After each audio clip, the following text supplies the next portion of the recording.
Contohnya, dari kasih bang kronologi pernah ini apa dia bang berangkat ini? Oh, ini tersangka ini ya,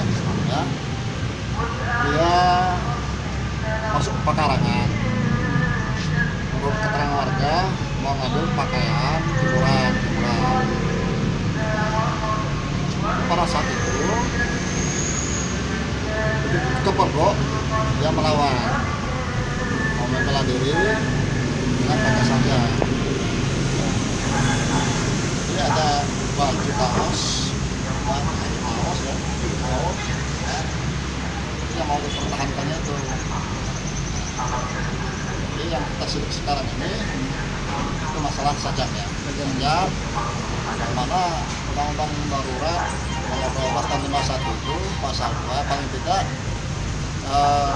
yang sengaja memanfaatkan alat khusus ya kan, itu diancam hukuman penjara maksimal 10 tahun. Jadi, Untuk barang bukti yang diamankan? Barang bukti yang diamankan? orang itu tidak mau terima. Artinya ini dibawa pelaku ya dan pada saat menjalankan aksi ya? Ya, ini dibawa lagi. Ya begitu kepergok, dia mau ngusir orang itu dapat nyawa terancam ya.